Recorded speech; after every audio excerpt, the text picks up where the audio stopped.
She didn't knock. The door swung open and she walked in, heels hitting the floor like she was counting the tiles. Han Tae-won looked up from his glass. She didn't look at him. She looked at the room first, the empty bottles lined against the wall, the curtains drawn at 2 in the afternoon, the desk buried under nothing because he hadn't worked in 3 days. Then she looked at him and started walking around him, slow, once, twice. He turned his chair to follow her, and she stopped behind him, so he had to choose, turn again or sit still. He sat still. She leaned down until her mouth was level with his ear. "You want to break up? Say it. Don't hide behind a desk and make me guess." 3 days later, she was sitting across from his mother in a restaurant that cost more per plate than most people's rent.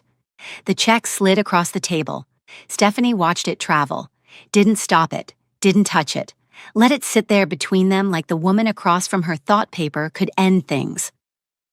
Han Tae-won's mother folded her hands and waited with the patience of someone who had done this before. 3 times before, to be exact. Stephanie picked up her tea, took a sip, set it down. Then she reached out, picked up the check, unfolded it, read the number, folded it again, and dropped it into her bag. She stood up, buttoned her jacket, and smiled. "I like her already," she would tell Tae-won later. "She tips well." But we are getting ahead of ourselves. If you are new here, welcome. We tell African-Korean love stories full of power, chaos, and women who do not flinch. Subscribe, turn on your notifications, and don't go anywhere. Because this story is about to show you exactly what kind of woman Stephanie Terry is, exactly what kind of man Han Tae-won is, and exactly what happens when 2 people from 2 dangerous worlds find each other and decide to call it love. Han Tae-won's convoy was 4 cars, always 4, black, moving through Seoul in the kind of formation that didn't request traffic to part, it simply parted. His driver knew every route. Mr. O, his head of security, rode front left and had done so for 6 years without a single sick day. 2 more men flanked the rear. When the convoy moved, people noticed. When it stopped, people paid attention. This was not something Tae-won had arranged or announced.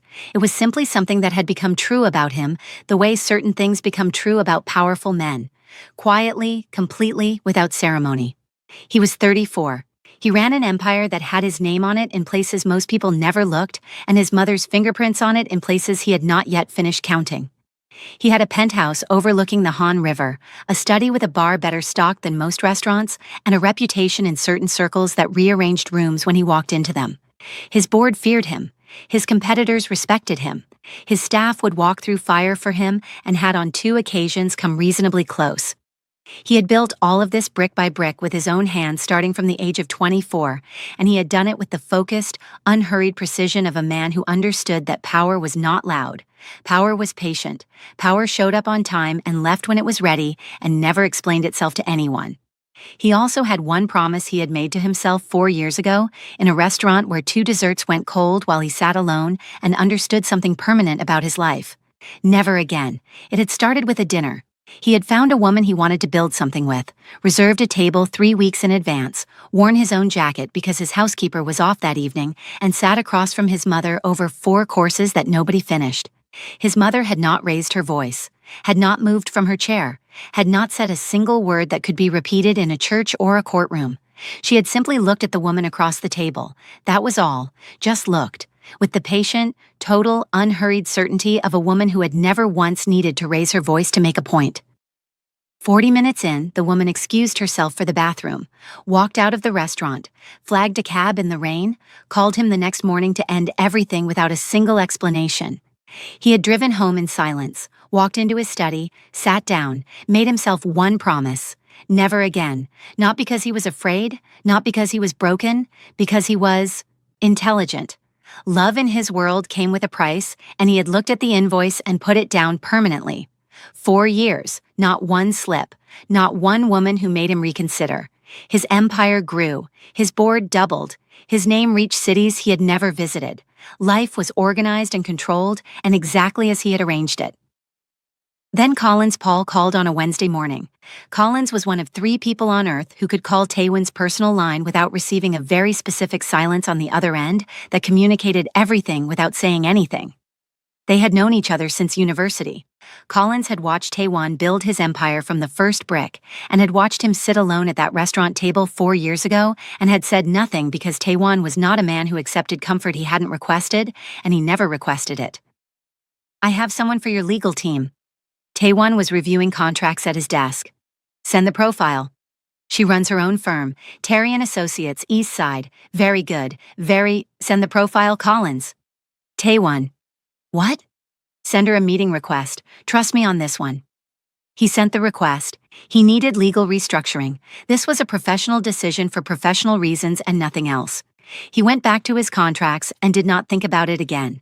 Stephanie Terry arrived on a Thursday at 9:40 in the morning, and the first indication that something was different was his assistant. She was walking toward his office with a file in her hand, and she stopped, mid-stride, in the middle of the open floor. Just stopped and stared. Taewon looked up from his desk through the glass wall and followed her eyes. A woman was crossing his office floor like she had already decided it belonged to her and was simply completing the paperwork. Burgundy, a dramatic one-shoulder cape top that moved like it had its own opinion, wide leg trousers that hit the floor with every step, a YSL clutch tucked under her arm, gold earrings, burgundy patent stiletto heels, the kind of outfit that didn't perform for a room and received the room's full attention anyway. A file under one arm, eyes straight ahead with the expression of someone who had already assessed every person in the space, filed her conclusions, and moved on to more interesting business. Mr. O, standing at his post near the elevator, Mr. O, who had taken a blade to the forearm at 2 in the morning once and finished his 12-hour shift without mentioning it to a single person, shifted his weight, left foot to right, just once, just slightly. Like his body had received information his brain was still processing. Taewon's assistant was standing frozen in the middle of the floor with her file. "Out," Taewon said through the intercom. She left without saying a word. Stephanie knocked once and opened the door before anyone responded. She walked to the chair across from his desk, sat down with the ease of someone sitting in their own office, opened her file, and looked up. "Mr. Han, I have reviewed your current legal structure. There are 3 exposure points that will cost you money in year 2, and 1 that will cost you something that is not money. Which do you want first?" Taewon looked at her. "The money." She started with the money. He did not hear a single word she said for the first 3 minutes because something was happening in his chest that he had not given permission for, and he was busy revoking it. He looked at her hands moving over the documents. Her voice was even and precise, and moved through legal language the way water moves through familiar territory, without effort, without hesitation, knowing every turn before it arrived. She paused at one point and looked up and caught him not reading the document she had slid across to him. "Mr. Han, I'm reading it. You're looking at the top left corner. The relevant section is page 3. He turned to page 3. Something moved at the corner of her mouth that she controlled before it became anything. He saw it. He looked at page 3 and felt something happen in his chest that he had not given permission for and spent the next 4 minutes quietly revoking. He was a disciplined man. He had a promise. He turned to page 3 and read it and said nothing about any of it. And Han Taewon, a man who had not felt anything he hadn't scheduled in 4 years, made a private, immediate, non-negotiable decision that he was going to need Collins Paul to explain himself. He called Collins from the back of his car that evening. "You said she was good." "She is good. You didn't finish your sentence this morning." "Which sentence?" "Very good. That sentence." Collins laughed the laugh of a man who had been waiting for this call. "How was the meeting?" "Professional." "Of course it was." "Collins, Taewon. I need her full profile, professional, academic, everything." The laugh that came through the phone was loud enough that his driver adjusted the rearview mirror. "The man who vowed never again is calling me at 7 p.m. requesting a woman's complete profile for professional reasons. Send it tonight." "Already sent it an hour ago. She's single, by the way. Included it at the bottom. Thought it might be professionally relevant." He hung up before Taewon could find a response. In the front seat, Mr. O and the driver exchanged a look in the rearview mirror. Neither of them said anything. Neither of them was going to say anything, but the look happened, and both of them knew exactly what it meant, and neither of them slept particularly well that night because they understood that whatever was coming was going to change the temperature of everything. 6 weeks passed. Stephanie restructured his legal exposure, closed gaps that 3 previous lawyers had missed entirely, and moved through his organization with the quiet authority of someone who understood power structures, not just legally, but fundamentally, from the inside. The way she entered a negotiation room and said nothing for the first 4 minutes, and then said one thing that changed the direction of everything. The way his board members, men who had been in rooms with dangerous people for decades and knew exactly what danger felt like, sat up slightly straighter when she put a document on the table.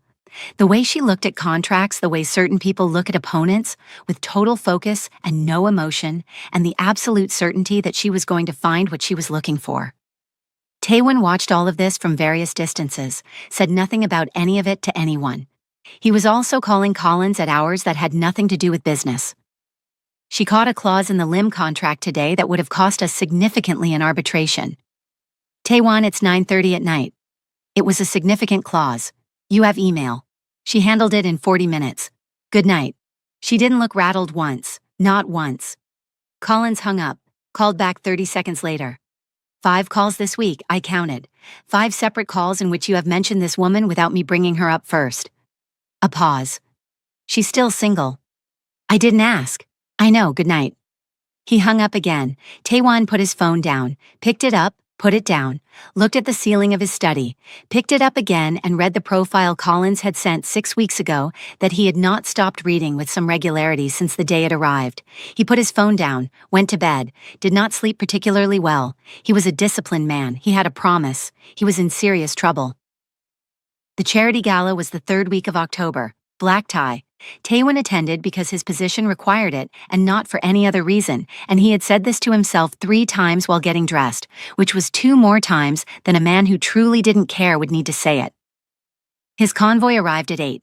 He walked in with Mr. O on his left and 2 men behind, and the room reorganized itself the way it always did. Conversations shifting direction, people finding reasons to drift toward where he was going. He moved through all of it with the ease of a man who had stopped registering this effect years ago because it had simply always been true. Stephanie arrived at 8:15, a black long-sleeved fitted shirt tucked into a dramatic floral corset, cinched at the waist over wide-leg black trousers, gold earrings, black platform heels, a black Dior saddlebag on her shoulder, the kind of outfit designed by someone who understood the difference between dressing for a room and dressing for yourself. She came in alone, picked up a drink from the first tray she passed, and began moving through the space with the same quality she brought to everything. Unhurried, complete, missing nothing. She stopped twice to speak to people, and both times the people she stopped to speak to stood up slightly straighter without realizing they had done it. They ended up near the bar by 9. She was making quiet observations about the other guests, precise, devastating, completely straight-faced, and Taewon had looked away twice to avoid laughing in public, which was twice more than he had done at any event in 4 years. She said something about a man in a yellow tie that he would still be thinking about at 11 o'clock that night. He was more relaxed than he had been at one of these events in years, and he knew exactly why, and he was not going to do anything about it. He had a promise. He was a disciplined man. Then a man appeared. Tall, well put together.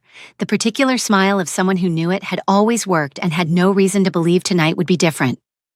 He walked directly to Stephanie, said her name with the easy familiarity of someone who knew her well, and she turned and said his name back with the warmth of someone genuinely happy to see him.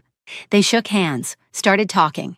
The man said something and Stephanie laughed, real laughter, completely unguarded, head back, her hand landing briefly on the man's arm, and Taewon picked up his drink and set it back down without tasting it. He watched the man lean toward her. She didn't lean back. The man said something else.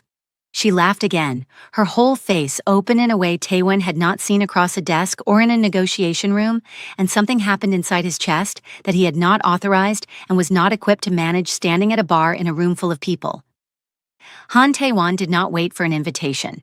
He crossed the room with the particular energy of a man who has made a decision and is already 3 steps into implementing it. Appeared at Stephanie's side, extended his hand to the man and said Han Taewon in the voice his staff recognized as the one that closed things without raising itself.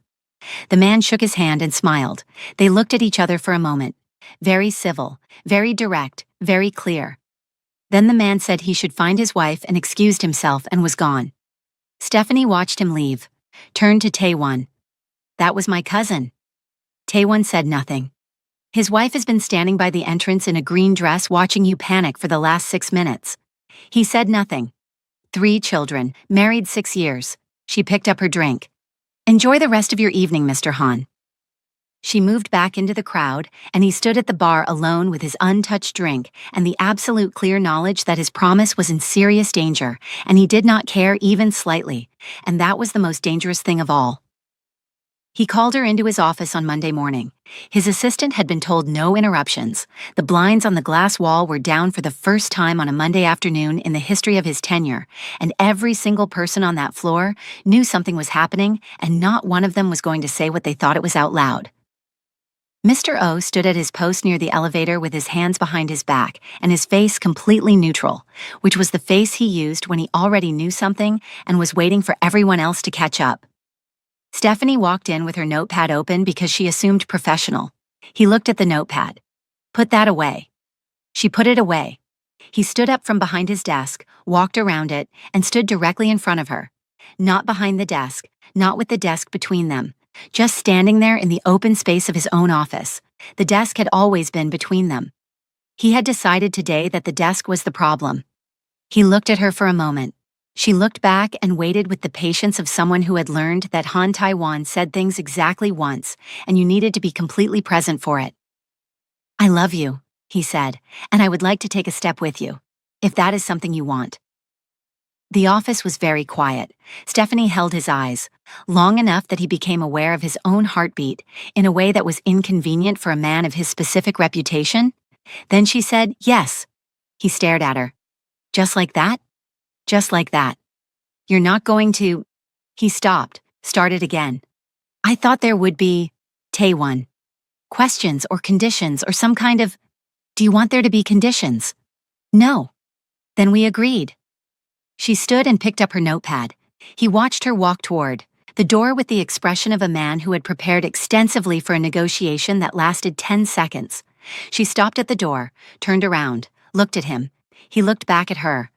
Just like that? Just like that. He stared at her for a moment. No forms to fill? No manual I should study first? She held his eyes for 5 full seconds with the straightest face he had ever seen on a human being. Then she opened the door and walked out, and he could hear her laughing all the way down the corridor past his assistant, past Mr. O, past the elevator, and all the way to wherever she was going. He stood alone in his office with his hands in his pockets, and something on his face that Mr. O, passing the open doorway, saw and stopped and looked at, and then walked away very quickly to find the driver, because the driver needed to know about this immediately. Han Taewon was smiling. They had been together for 2 months. 2 months of her walking into his office in the morning and him looking up from his desk, and the day reorganizing itself slightly without either of them deciding it should. 2 months of dinners where he talked and she listened and she talked and he forgot to check his phone. 2 months of her telling stories that made him laugh in the way he had not laughed in a very long time, from somewhere real, without managing it first.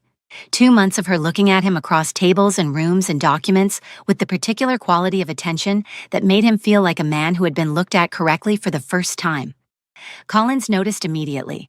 He showed up at Taewon's office unannounced one afternoon, dropped into the guest chair, looked at Taewon behind his desk and said, "You look different." "I look exactly the same." "You're sitting differently. You're sitting like a man who is happy and is trying not to show it and is doing a genuinely terrible job." Collins leaned forward. "How is she?" "She restructured our entire arbitration exposure last week, found a clause in the part contract that 3 previous lawyers missed, saved us a significant amount in potential..." Taewon. "What?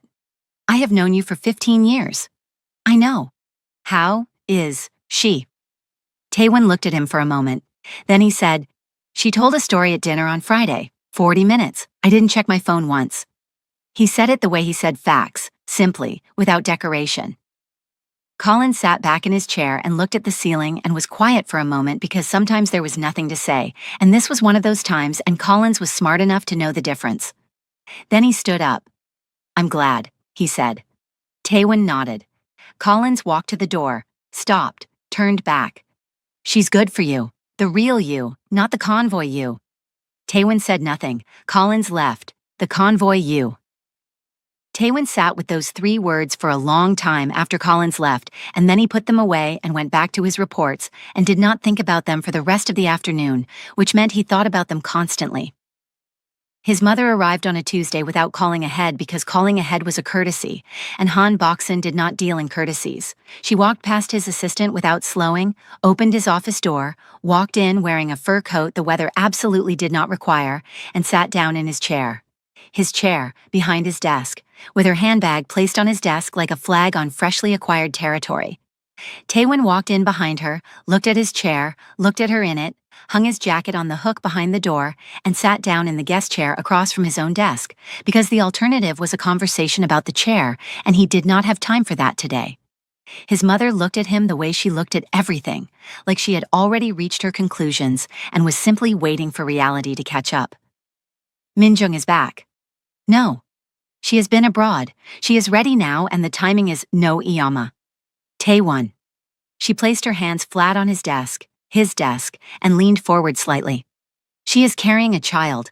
The alliance between our families has been discussed for 2 years. This is not a small thing.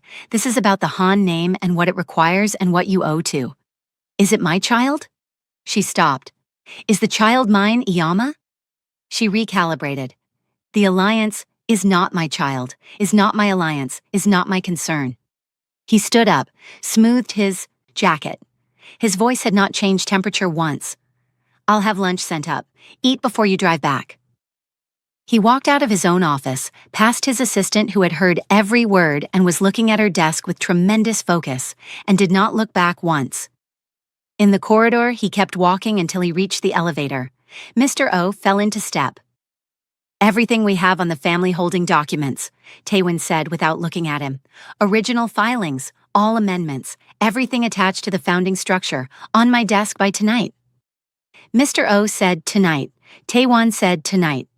He got in the elevator, the doors closed. He stood alone in the small moving box and looked at his own reflection in the brushed steel and thought about a cage built around him so slowly and so lovingly that he had never noticed it until he tried to move. That night he read the documents. He read them the way he read everything that mattered, slowly, completely, nothing skipped. An hour in, he stopped on a page, read it again, read it a third time, sat back in his chair, looked at the ceiling, poured a drink. The founding papers of the Han Empire, original registrations, primary ownership filings, the documents that determined who controlled what, if everything was ever put to a vote or a court or a crisis. Filed 20 years ago under arrangements his mother had overseen when he was 26 and knew to everything, and had signed where she pointed because she was his mother, and he had trusted her completely, and it had never once occurred to him that the woman who raised him was also quietly, methodically, patiently building a structure around everything he owned that gave her more leverage than he had ever thought to question. He poured another drink, sat with it, sat with the documents, sat with the very cold understanding of what his mother was planning and why Minjung's timing was not an accident, and why the alliance had been discussed for 2 years, and why none of it had been discussed with him. He did not go to the office the next morning. He did not go the morning after that either. He sat in his study with the curtains drawn and the bottles getting company and the phone going unanswered and the particular stillness of a man who is not resting but is also not yet ready to move. On the second day his father came. Not through the front. His father never came through the front when his mother didn't know he was going somewhere. He came through the garden entrance, the one that had been there since before Taewon was born, and that his mother had never once thought to monitor because it had never once occurred to her that her husband would use it for anything other than looking at the garden. He knocked on the study door. Taewon looked up from his desk. His father opened the door and stood in the frame and looked at the room, the curtains, the bottles, his son behind the desk, and said nothing about any of it. He walked in, sat down in the chair across from the desk, looked at Taewon. They were quiet for a moment. Then his father said, "She came to see you. Tuesday. Minjung's family has been meeting with her for 3 months." He looked at his hands on his lap. "She didn't tell you." "I know." "The documents." His father looked up. His eyes were clear and direct and held something in them that Taewon recognized as a man who had made a decision he should have made a long time ago. "You found them." Taewon said nothing. His father took that as the answer it was. He nodded slowly. I signed them too. I was there. I was 28 and I signed where she pointed because I trusted her and because I was 28 and did not yet understand the difference between a wife and a warden. He looked at the window, the curtains. I have regretted it for the last 30 years. A long pause. The girl, the one Colin sent. He looked back at his son. What is she? A lawyer. Something moved across his father's face, something that looked like the particular relief of a man who has been waiting for a specific answer for a very long time and has finally received it. Good, he said. Just that one word, carrying 30 years inside it. He stood up, straightened his jacket, looked at his son sitting behind his desk in the dark with the curtains closed. She came, he said, and you sent her away. Taewon said nothing. Don't do that again. His father said it quietly, without drama, the way a man says something he has been waiting a long time to say and is making sure it lands cleanly. Whatever you are afraid of losing, you will not protect it by sitting in the dark. You will only lose it faster. He looked at his son for one more moment. Then he walked to the door, stopped, did not turn around. Open the curtains, Taewon. The city is still there. He walked out through the garden entrance and was gone. Taewon sat in his study for a long time after his father left. He looked at the curtains. He looked at the bottles. He looked at the documents on his desk. He looked at his phone with 17 missed calls from his staff and 3 from Collins and none from Stephanie, because Stephanie was not the kind of woman who called 17 times. She came instead. The first day she came, his security told her he was unavailable. She stood at the gate, looked at the house behind the guard, looked at the guard, turned around and left without a word. The guard watched her go and felt, without being able to explain it professionally, that he had made an error he was going to answer for. The second day she came back, she was told he was unwell and seeing no one. She stood at the gate longer this time, looked at the house, looked at the guard who was now looking back with the expression of a man whose confidence in his instructions was declining rapidly. She turned around and left. The third day she came back and did not stop at the gate. She walked up, took out her key card, pressed her thumb to the panel without breaking her stride. The gate beeped, opened. The guard stepped forward, looked at her face, stepped back. She walked up the path without acknowledging him, through the front door, through the entrance hall, through the corridor, past the housekeeper who appeared in a doorway and then found an urgent reason to be in a completely different room, past 6 staff members who did the same thing. She found his study, pushed the door open and walked in. Curtains drawn at 2 in the afternoon, empty bottles arranged against the wall in a line that suggested he had been keeping count. The desk cleared of everything except him and a glass, and 3 days of something he had not dealt with sitting on him like weather. She walked in, looked at the room, looked at him, and started walking around him, once, twice, slow and deliberate. He turned his chair to follow her, and she stopped behind him, so he had to choose. Turn again like a man losing something or sit still and let her say what she came to say. He sat still. She leaned down until her mouth was at his ear. You want to break up? Say it. Don't hide behind a desk and make me guess. I'm not hiding. The curtains at 2 in the afternoon are doing it for you. He turned to face her. She had come around to the front of the desk now, standing close enough that he couldn't look away without making a choice about it. Talk to me, she said, not soft, not demanding, just direct, the way she said everything that mattered. He talked. He told her about his mother's visit, about Min Jung, about the alliance that had been arranged without him for 2 years, about the way his mother moved through his life, quiet and total and rearranging things before he noticed they had been touched.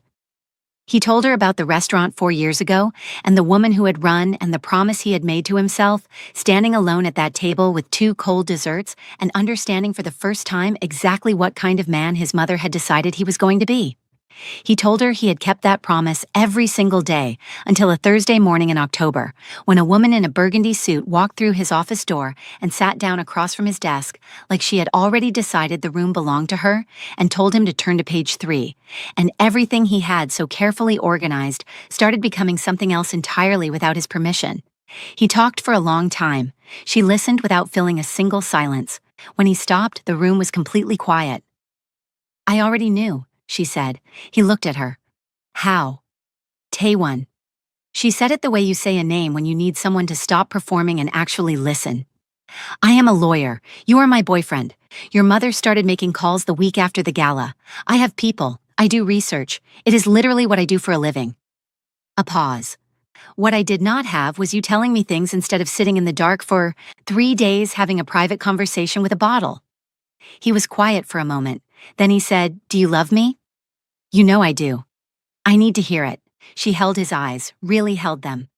"I love you. I have loved you since you crossed a room at a gala like you were the only person in it and then tried to convince both of us it was a professional decision." Something moved across his face, something unguarded and real and completely unmanaged. She held his eyes. "Do you love me?" "Yes." "Say it." He looked at her for a long moment. "I love you. I have loved you since Thursday morning when you walked into my office and told me to turn to page 3, and I have not been the same man since." She looked at him for a long moment. "Do you want to do life with me?" "Yes." "Then open the curtains, we have work to do." He stood up, walked to the window, pulled the curtains open. Soul came back through the glass, light and noise and the city moving the way it always moved, fast and bright and without apology. He stood there looking at it for a moment, then he turned back to her. She was already looking at him, already present, already thinking. "My mother has been presenting altered documents to the board," he said. "The original founding documents of the Han Group have my name on them as primary holder. What she has been showing everyone is not the original." He paused. "I need to find the original before she moves on the Minjung alliance. Once she formalizes that alliance with the altered documents, as the anchor it takes years to unwind." He looked at her. "I need your eyes on everything that can be challenged legally, every thread that can be pulled." Stephanie picked up her phone. "Where is the original?" "In a safe. I traced enough of the registration trail to know which office. The safe has a code." "Who has the code?"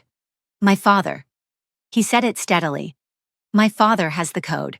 My mother trusts him completely.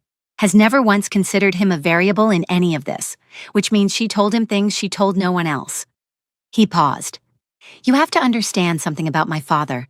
He has not made a single decision in that house without her approval in 30 years.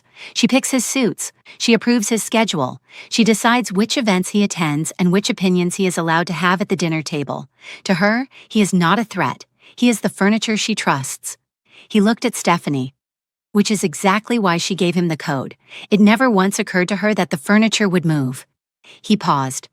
"I also believe he will give it to me willingly, but I need her looking somewhere else entirely when we move.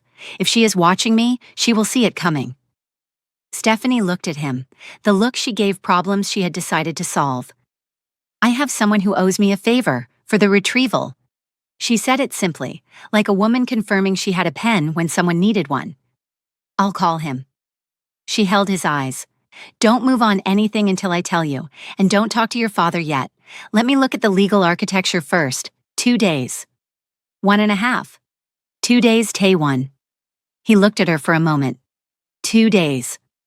She picked up her bag, walked to the door, stopped, turned back. "And open a window in here. It smells like a decision you already regret." She walked out. He stood in his study with the curtains open and Soul coming through the glass and the faint smell of 3 days of bad decisions still in the air. Then he picked up his phone and called Mr. O. "I'm coming in tomorrow morning." "Yes, sir." "Have the convoy ready at 7. "Yes, sir." He hung up, looked at the bottles along the wall, picked them up one by one and put them away. Opened the window. The city came in.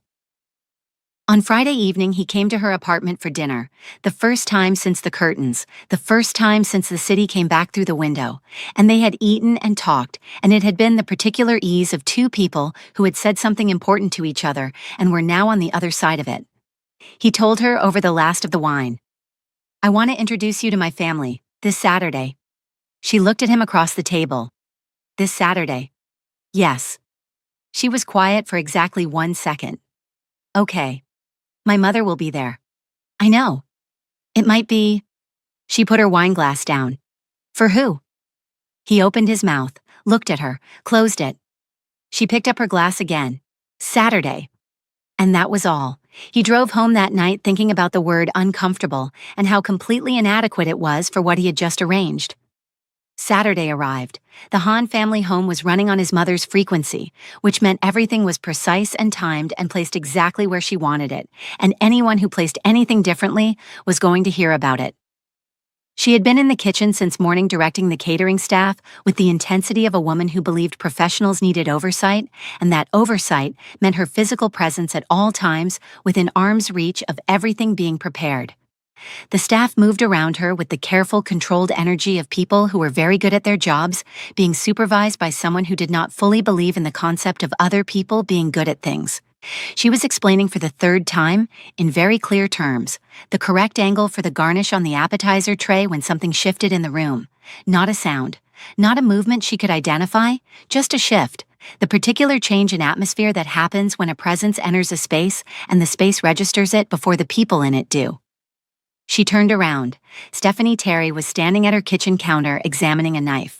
Not threatening anyone, not saying a single word, simply holding it up toward the light, turning it slowly between her fingers, tilting it one way and then the other, the way a person examines a thing when they are genuinely assessing its quality and have no interest in performing for an audience. She had clearly been standing there for at least a full minute. Nobody had heard her come in. Nobody had seen her arrive. The kitchen had simply been going about its business, and then she was there, standing at the counter with a knife in her hand like she had grown out of the floor. Stephanie looked up from the knife still in her hand, met Mrs. Hand's eyes, smiled with the warm, open expression of someone who had just found something genuinely impressive. "Your kitchen is beautiful. Are these German? The balance is extraordinary." She turned it slowly in the light one more time. Mrs. Hand's hand went to her chest.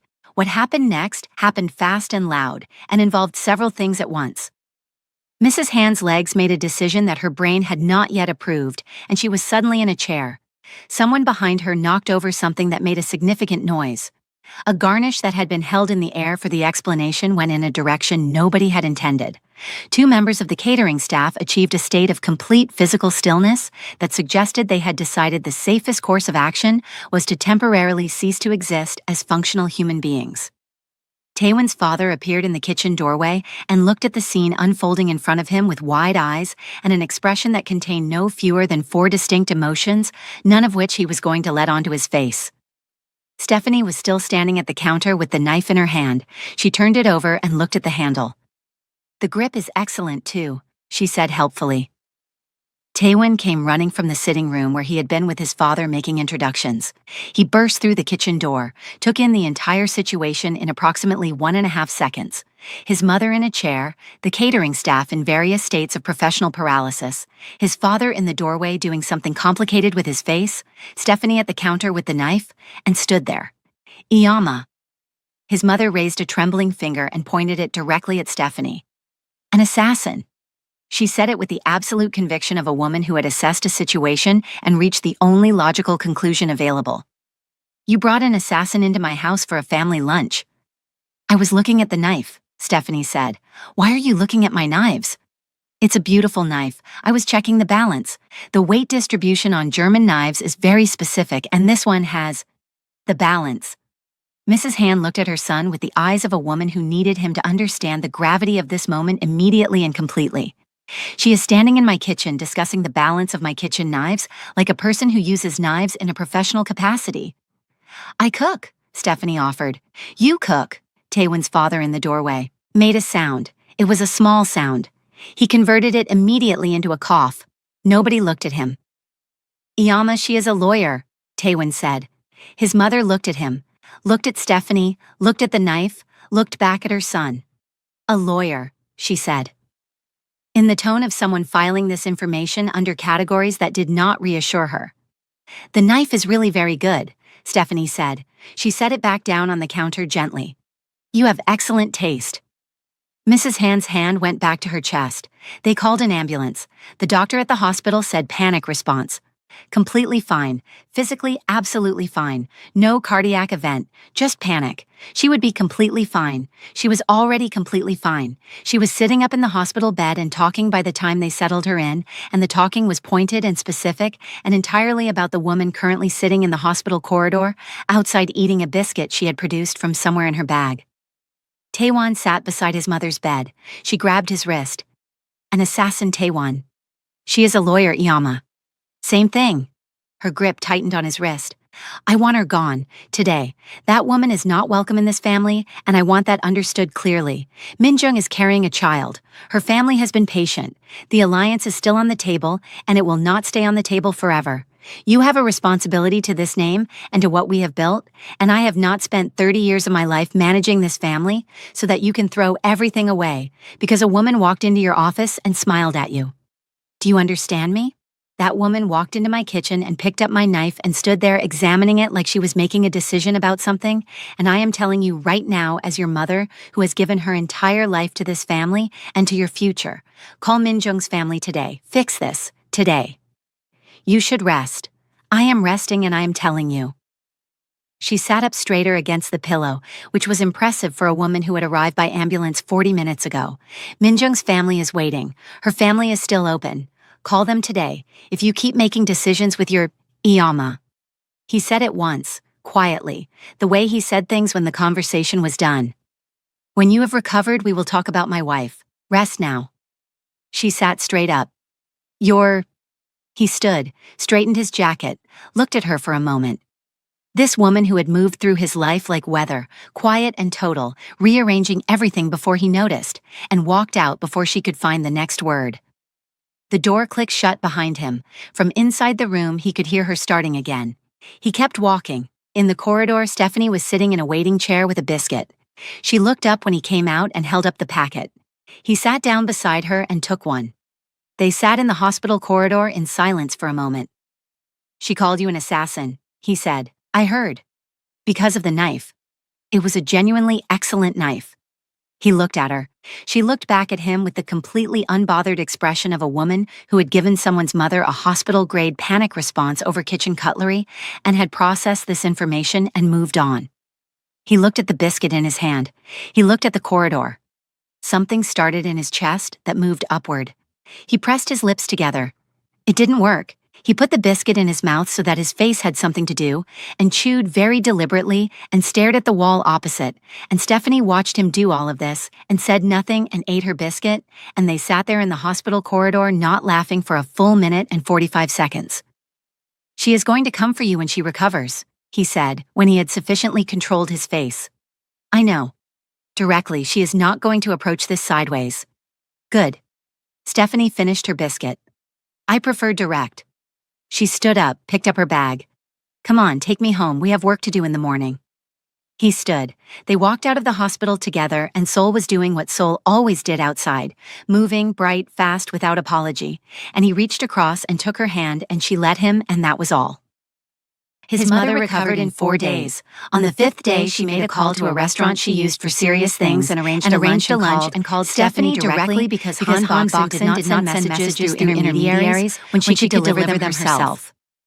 Stephanie wore a deep brown structured blazer dress, the one she wore when she had already assessed a situation completely and was simply going to go and confirm what she already knew. They sat across from each other at a table that cost more per hour than most people's daily wage. Tea was ordered. The small talk lasted exactly as long as small talk lasts between two people who have not come for small talk, which was not very long at all. Then Mrs. Han opened her bag with the unhurried efficiency of a woman who had done this before, produced her checkbook, wrote something with the confidence of someone who had never once been told that a number was not enough, tore it out, and slid it across the table. Stephanie watched it travel, did not stop it, did not touch it, let it sit there on the white tablecloth between them. Mrs. Han folded her hands and waited. She had done this 3 times before. A restaurant manager's wife in Busan, a doctor's daughter from a good family in Daegu, a woman from Jeju whose family had connections that had seemed relevant for approximately 6 weeks. It had always worked at the check, sometimes before the check. It had never failed to work at the check. Stephanie picked up her tea, took a sip, set it down, then she reached out, picked up the check, unfolded it carefully, read the number from left to right with the focused attention of a woman reading a contract clause, folded it again along the same crease, and put it in her bag. She stood up, buttoned her jacket, picked up her bag, and smiled at Han Boxen with the warm, genuine expression of someone who had genuinely enjoyed a pleasant afternoon. Thank you for lunch, She walked out of the restaurant while Mrs. Han sat at the table with her checkbook still open and the particular expression of a woman whose plan had executed exactly as designed and whose instincts were filing a report that said something was wrong and she could not yet identify what. She called Taewon before she had left the restaurant parking lot. He picked up on the second ring. "I had lunch with your girlfriend today." Her voice had the specific temperature of a matter that had been resolved. "The situation has been handled. She understood the terms. I suggest you give her some time and space, and then we can begin discussing the Minjung timeline more seriously, because the window is not going to stay open indefinitely, and—" She took the check. She took the check, yes, which tells you everything you need to know about the kind of woman she is. A woman who genuinely loves you does not look at a number and walk away. Taewon. This is her character showing itself, and I need you to look at it clearly and understand what it means because I understand. Good, because the Han name requires, I said I understand Iyama. He hung up. He called Stephanie. She picked up on the first ring. My mother says the situation has been handled. Your mother is an incredibly generous woman. His chest tightened. Stephanie. His voice dropped. Please tell me you didn't take it. Please tell me you didn't take her money. Silence on the other end. We just opened the curtains. We just decided something. You told me you loved me and you wanted to do life with me, and I believed you. I believed every word, so please, tell me you didn't take it. Taewon. Because if you took it, then everything you said in that study was— He stopped. His jaw tightened. Just tell me, did you take her check or not? I took it. The office went very quiet.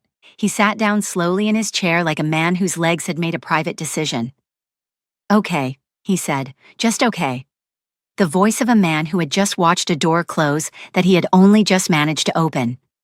Stephanie. Your mother is an incredibly generous woman. He stood up from his chair, sat back down. Stephanie. I love her. I genuinely love her. I cannot wait for her to be my mother-in-law. He stood back up. What? She offered. It would have been extraordinarily rude to refuse a gift. That money was meant to make you disappear.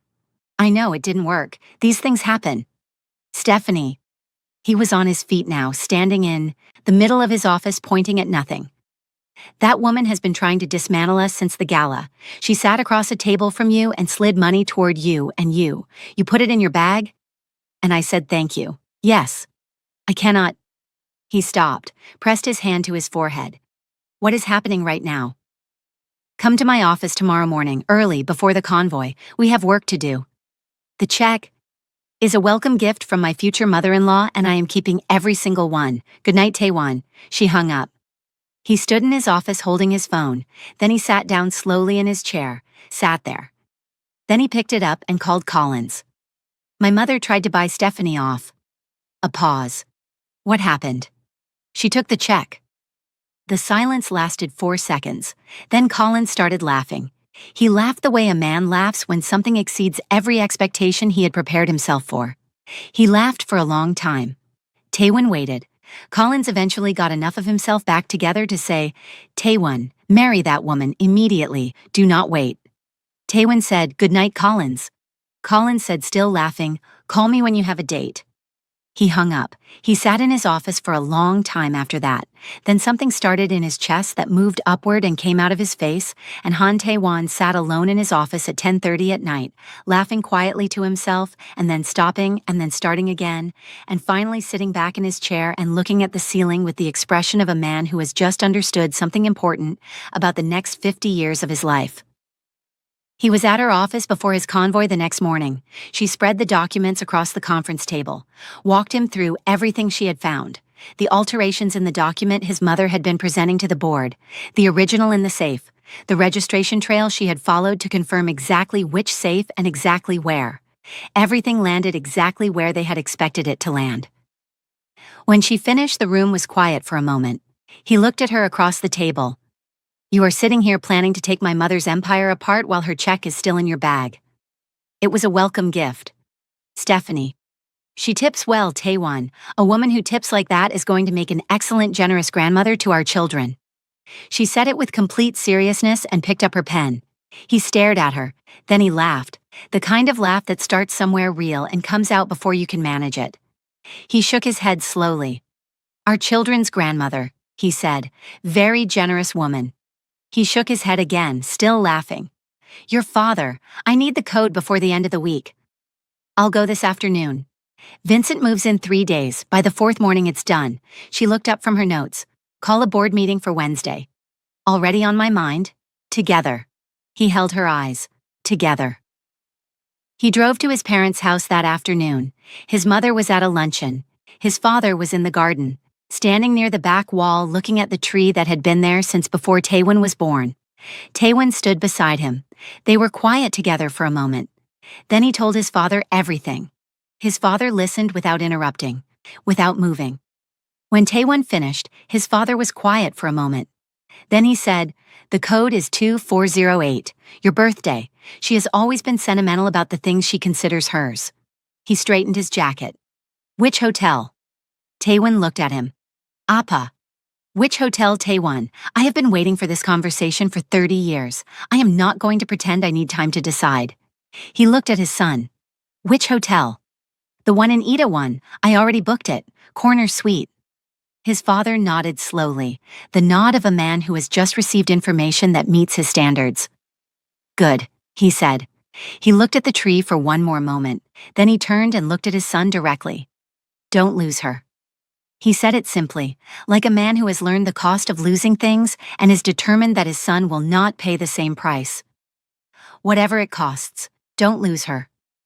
He turned and walked back toward the house, and Taewon stood in the garden watching him go and felt the particular weight of a man carrying years of something he had finally been able to put down. That was Tuesday. Wednesday morning Minjung arrived. Taewon was at his desk reviewing the reports from the night team when his reception called up. There is a visitor, sir. She doesn't have an appointment. She says you will know who she is. What does she look like? A pause on the line, the particular pause of a receptionist choosing words carefully. She is pregnant, sir. About 4 months. She came with 2 people. She is standing at reception like she is expecting someone to roll something out. He closed his eyes, opened them. Send her up. Minjung came off the elevator the way a woman comes off an elevator when she has rehearsed every step of the walk. Shoulders back, the cream dress structured around the 4-month pregnancy with the deliberate precision of a woman who understood exactly what she was announcing and to whom. The puff sleeves so architectural and so enormous that they had their own atmosphere. She had left her 2 people at the elevator, and she walked to his office door and opened it and walked in and sat down across from his desk and crossed one leg over the other and looked at him with the composed certainty of a woman who believes the situation has already been decided and she is simply here to confirm the timeline. We need to set a date, she said. I have been patient. I have been very patient. I am not going to give birth out of wedlock, and your mother and my family have agreed on the general outline, and what we need now from you is a ring and a date, and we need both of them before the end of this month. Taewon looked at her. He opened his mouth. The door opened. Stephanie walked in. She saw Taewon across the office, walked directly to him, took his face in both hands and kissed him the way people kiss when they are completely present, and the room around them is entirely irrelevant. Not long, not a performance, just real and total and absolutely unbothered by the concept of an audience. She pulled back, reached into her bag without looking away from him, produced a file and put it on his desk. Kim contract amendment. Sign the last page. I need it back before 3. She picked up her bag, turned toward the door, stopped, turned back. Looked at Taewon with the slight focused frown of a woman who has just noticed a professional concern that needs to be addressed. Did you hire a pregnant cleaner? She gestured in the general direction of where Minjung was sitting without looking at her directly. I ask because there are very specific occupational health and safety regulations around employing pregnant women in office environments, and the liability exposure in the 2nd trimester specifically is significant. And the last thing you need right now, on top of everything else, is an HR situation that could have been avoided with basic... Excuse me? Minjung said. Stephanie did not look at her. She was looking at Taewon with the attentive focus of a legal professional, identifying a compliance gap and waiting for confirmation that it had been registered. I can send you the relevant sections of the labor code if you want to review them before end of day. It would take me about 10 minutes. She picked up her bag fully. I'll pick you up at 7. Eat something before then. She walked out. The door closed. The office was very quiet. Minjung sat in her chair with her puff sleeves and looked at the closed door. Then she looked at Taewon. He had the expression of a man who was exercising a very significant amount of self-control over his own face and was largely succeeding. Was that my girlfriend? Yes. She just called me a cleaner. She raised an occupational health concern. Minjung stood up. Her puff sleeves rose with her in a way that was genuinely impressive architecturally. Your mother will hear about this. She usually does. He picked up the file Stephanie had left, turned to the last page, signed it. Minjung looked at him signing the file, looked at the door, looked at him again with the expression of a woman who had come in here with a plan and was leaving with a completely different situation to process. She picked up her bag, walked to the door with the dignity of someone who needed several hours in a quiet room before any of this was going to make sense. She stopped at the door, turned back one more time. You are making a mistake. He looked up from the file. I make my own now. Have a safe drive. She left. He texted Stephanie immediately. She thinks you called her a cleaner. 3 dots. Then, I raised an occupational health and safety concern, completely different legal category. Then, did you sign the Kim contract? He sent, yes. She sent, good, 7 o'clock, don't be late. He put his phone down, picked it up, put it down, then he called Mr. O in. Double Miss Terry's security detail starting today. Quiet. She doesn't need to know about it. She will notice. Eventually, by then it won't be negotiable. Understood. He left. Taewon went back to his reports. 3 days after the garden, his father packed a small bag.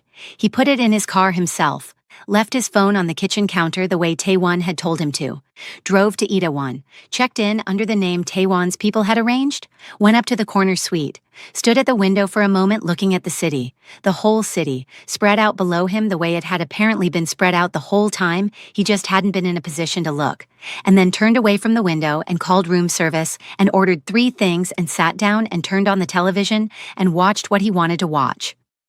It was an extraordinary Friday evening. By 6, his mother had called his phone 4 times.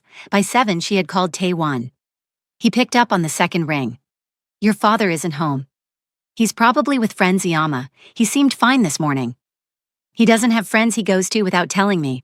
He has never in all our years of marriage gone anywhere without telling me first. People sometimes need some air. He'll be back. Find him Taewon, now.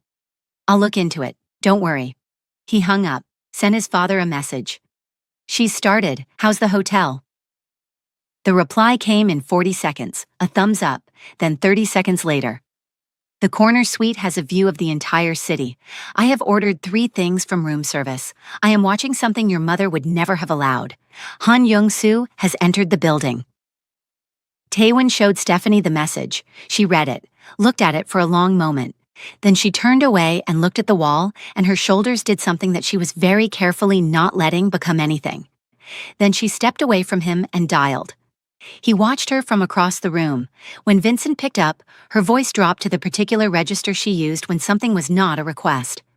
Tonight, the secondary office on Gangnam-daro. The code is 2408. I need the original founding document of the Han Group Holdings. Everything else stays exactly where it is. You have until 3 a.m. A pause while Vincent said something. Her expression didn't change. I know exactly what I am asking. This is the first favor, Vincent. Another pause. Do not make me say please. She hung up, turned to Taewon. By morning. By midnight, Vincent had the safe open. By 2 in the morning, the document was out. By 2:30, Stephanie had photographs of every single page on her phone and was already typing. By 6, she was at her firm. By 9, the filing was registered and done and real and could not be undone by anyone including Han Boksun. His mother called at 9:14. He picked up on the second ring. Still nothing. Your father is still not home. Iyama, he is a grown man. He is fine. Taewon, come for Sunday lunch. Everything will be clear by then. I promise. Things are not fine. I need you to take this seriously. I am taking everything very seriously. He hung up before she could find the next word. He texted Stephanie. Done. Her reply came back in 20 seconds. I know, filed 9 minutes ago. Go run your empire. He smiled, put his phone face down on his desk, looked at Seoul through his office window. Then he picked up his pen and went back to work. His father came home Sunday evening. He walked through the front door with his small bag and the expression of a man who had slept magnificently for 2 nights, eaten whatever he wanted 4 times a day, watched 3 complete films and a documentary series without a single opinion being offered about his choices, and was not going to apologize for any of it. His mother was in the sitting room. She stood up the moment she heard the door, came to the entrance hall, looked at him. He looked back at her, set his bag down. "I needed some air." "You have been gone for 2 days without some air, Boxen." He walked past her toward the kitchen. "I'm going to make some tea. Would you like some?" She stood in the entrance hall and watched him disappear into the kitchen. Then she stood there for a long moment looking at the space he had left behind, with the expression of a woman who has just discovered that a door she was absolutely certain she had locked has been standing open for some time, and she cannot determine when this happened or how, and that not knowing is the most unsettling part of all. In the kitchen, her husband was making tea, humming. She watched him from the doorway. He did not look up, did not explain himself further, did not ask for her reaction to any of it, simply moved around his own kitchen making his own tea, humming something she didn't recognize, and looking like a man who was completely comfortable with where he was and what he was doing, and had recently remembered what that felt like. She went to bed that night with the particular unease of a woman whose map no longer matches the territory it is supposed to be describing. Wednesday arrived, and so did the board meeting. Taewon's convoy arrived at 8. He walked in, took his seat at the head of the table. His table, in his boardroom, running his empire with his name on the document that was now filed in the correct place, with the correct authority behind it, and could not be touched by anyone. Stephanie sat 2 seats to his right with her file open, and her pen ready, and her face carrying the specific expression of a woman who already knows how this meeting ends and is simply here to make sure it ends correctly. His mother sat at the far end of the table. His father sat 3 seats from her and looked at the surface in front of him with the serene composure of a man who has recently had an excellent weekend and made several private decisions and is at complete peace with all of them. 20 minutes of routine business, then governance. Taewon's lawyer placed the original founding document on the table and walked the room through it. The registration, the legal standing, what it meant for the structure of the Han Group going forward, what it meant for everything that had been operating under the assumption of a different document. The room was very quiet. His mother looked at the document on the table, looked at her son at the head of it, looked at Stephanie, who was making a note on her legal pad without looking up. Then she looked at her husband sitting 3 seats away. "Young-soo, tell them this is not right." His father looked at the document on the table, then he looked at his wife. "It looks right to me," he said quietly, and went back to looking at the table. The room was very quiet. Mrs. Han stared at her husband, then she turned back to her son. "This document is not legitimate." Taewon's lawyer explained patiently and thoroughly that it was in fact the most legitimate item currently in the room. "I want my own counsel present before this continues." "Of course," Taewon said. "We can schedule a follow-up session with full counsel on all sides. The filing has already been processed and registered. Today's meeting continues." Mrs. Han looked at her son. "This meeting should be paused." The chairman of the board, a man who had been in that seat for 11 years and had seen many things in that boardroom, looked at the document in front of him. Then at the filing confirmation Taewon's lawyer had placed beside it. Then at Mrs. Han. "Madam Han, the document has been verified and filed. The registration is confirmed. This board has an obligation to proceed." He looked around the table. "All in favor of recognizing the original document as the governing instrument of the Han Group?" Hands went up, one by one, around the table, not all of them immediately, but enough, then all of them. Mrs. Han watched every hand go up, including the hand of a man 3 seats away from her who had not raised his hand at a board meeting in 30 years. Her husband's hand was in the air. She stared at it. He looked straight ahead. "The motion carries," the chairman said. Taewon looked at his mother from the head of his table. "Your role going forward is advisory, non-executive. The transition team will walk you through everything. They are excellent, very thorough. They handle these situations with a great deal of care and professionalism." A pause, just long enough. "Or there is a facility in Jeju that I have already researched personally. Beautiful location, really exceptional staff, very attentive. I can have everything fully arranged by Friday if you would prefer not to be involved in the transition process at all. Every person at the table stopped breathing simultaneously. Mrs. Han looked at Taewon. The son she had dressed and directed and managed and arranged and protected and controlled from the day he came into the world all the way to this boardroom. She looked at Stephanie, who had looked up from her legal pad and was watching her with the patient expression of someone who has read the last page of a book and is waiting politely for everyone else to get there. She looked at her husband 3 seats away, who was looking at the table in front of him with the complete and total composure of a man who has made his choices and is at peace with every single one of them, and is not going to make eye contact with anyone at this table under any circumstances. She looked back at her son. "Advisory," she said. "Advisory," he confirmed. The meeting continued. Afterward, in the corridor, Taewon was surrounded by board members with questions, and Stephanie stood near the window with her file and waited. His mother appeared beside her. They stood there looking out at Seoul through the glass. Neither of them said anything for long enough that the silence became something they were both choosing. "You took my check. You offered it. I thought you were like the others." Stephanie said nothing. "I underestimated you." Directly, without softening it, a fact she had evaluated and accepted without negotiation. "I don't do that often." "I know." A pause. Outside, Seoul moved. "You will not let him be careless with what he has built." "No."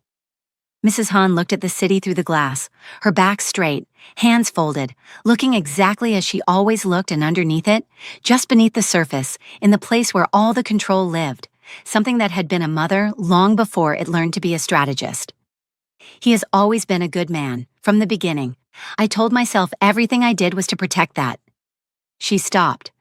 "I confused protecting him with owning him for so long I stopped being able to tell the difference." Stephanie looked at her. "Don't let him forget who he is when things become easy. Easy is when people forget." "I won't." She nodded. Once, the nod of a woman filing something permanently.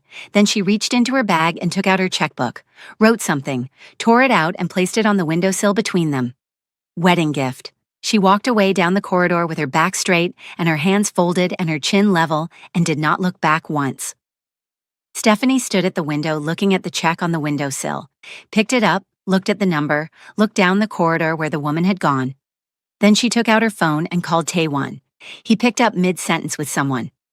"Your mother just gave me a wedding gift." A pause. She heard him excuse himself from whoever he was with. Then, "We're not married." "I know, she seems confident." A longer pause. "Are you okay?" She looked at the check on the windowsill, at the corridor where the woman had gone, at Seoul through the glass. "I think I like her." He was quiet for a moment. "Do not tell her that. She will take it as an opening." Stephanie laughed. "I am completely serious." She laughed again. "I'll see you at home." She hung up, still laughing, and he stood in the corridor of his boardroom with something on his face that 2 separate board members saw on their way past and would discuss between themselves in lowered voices for the next 3 weeks. 6 months after the board meeting, on a Saturday in April, they got married. Small, considered, exactly right in every detail. Collins gave a speech that lasted 20 minutes and involved laminated printed screenshots of text messages that he had been quietly, methodically collecting and archiving for months, with the focused dedication of a man who understood that this moment was worth preparing for properly. He began with the first call, 9:47 p.m. on a Thursday, 6 weeks after Stephanie joined the legal team, subject professional update, and worked forward through 18 more in chronological order with timestamps. He had notes. He had highlighted sections. He had arranged them thematically within the chronological structure. The room laughed. Taewon sat at the head table, and his jaw was doing something that was technically the expression of a man who was fine and was not convincing anyone in the room. And at one point, Stephanie leaned over and said very quietly into his ear, 18 calls? And he said at a volume specifically calibrated for Collins to hear across the room, "Collins should be aware that I am a patient man with an excellent memory, and neither of those things has an expiration date." And Collins raised his laminated screenshot and said, "Every single one was worth it." And the room laughed again, and his mother at the family table picked up her glass and drank and said nothing, and the nothing said everything. His father danced with Stephanie at the reception. 2 songs. He held her hand the way fathers hold daughters when they mean it, and near the end of the second song, he said quietly close to her ear, "You have my gratitude." "For what?" For years of things I couldn't say to anyone. I believe that problem has been permanently resolved.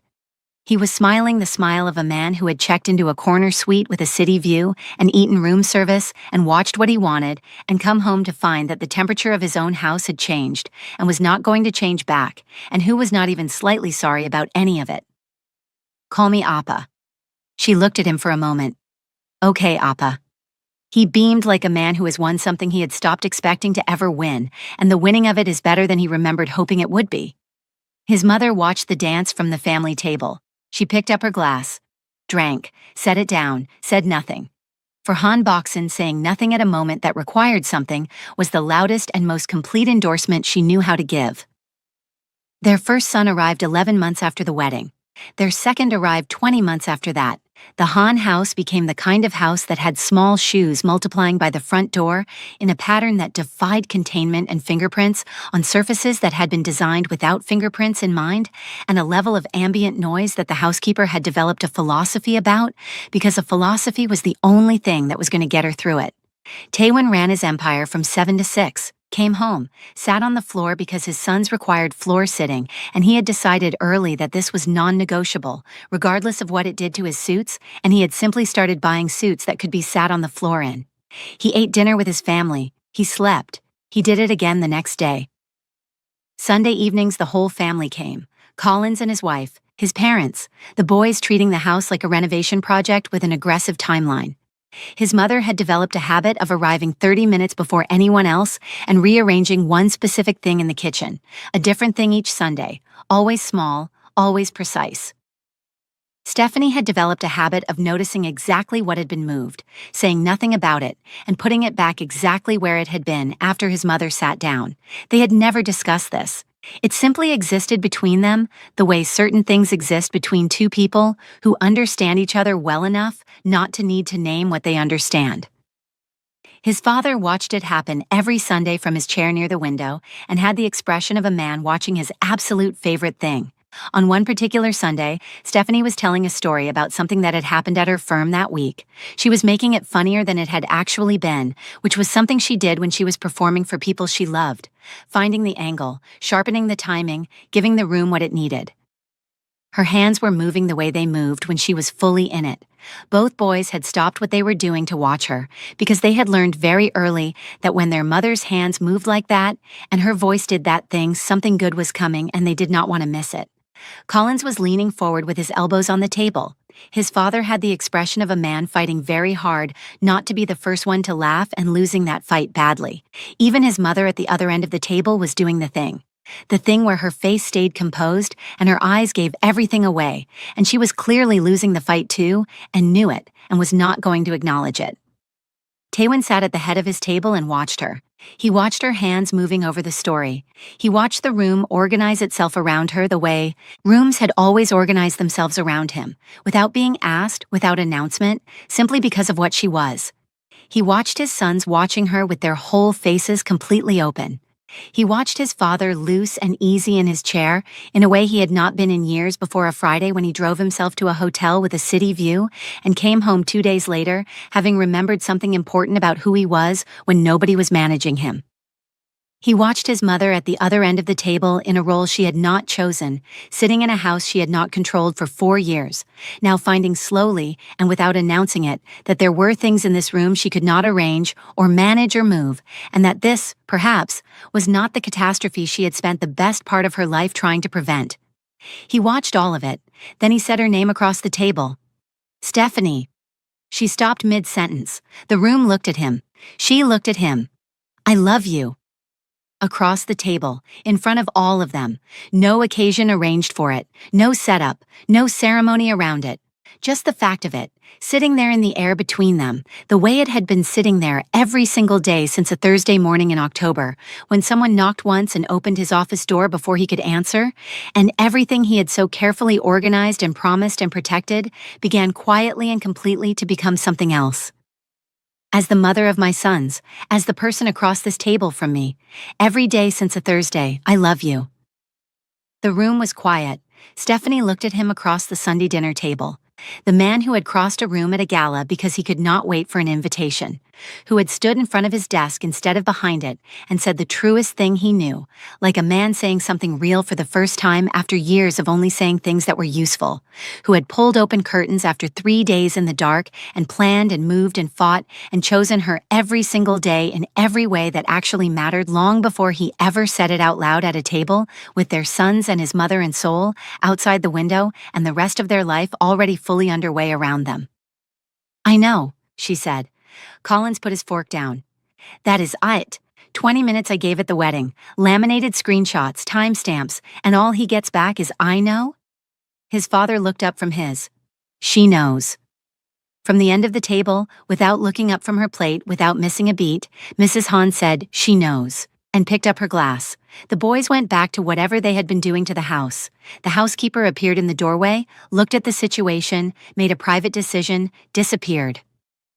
Outside, Seoul moved the way it always moved, fast, bright, completely without apology. Inside the Han house on a Sunday evening, Han Taiwan sat at the head of his table and said nothing else. He had crossed a room once because he couldn't wait. He would cross it again every single day for the rest of his life. If you made it to the end of this story, you already know exactly what to do. Like this video, share it with someone who needs a Stephanie Terry in their life. Someone who walks into a kitchen, picks up a knife, and sends a whole woman to the hospital without breaking a sweat. Someone who takes a check meant to end her and calls it a welcome gift. Someone who circles a man in his own study and makes him open his curtains and his heart at the same time. Subscribe if you haven't already, turn on your notifications, and tell me in the comments, which moment was your favorite? Drop it below. We will see you in the next one.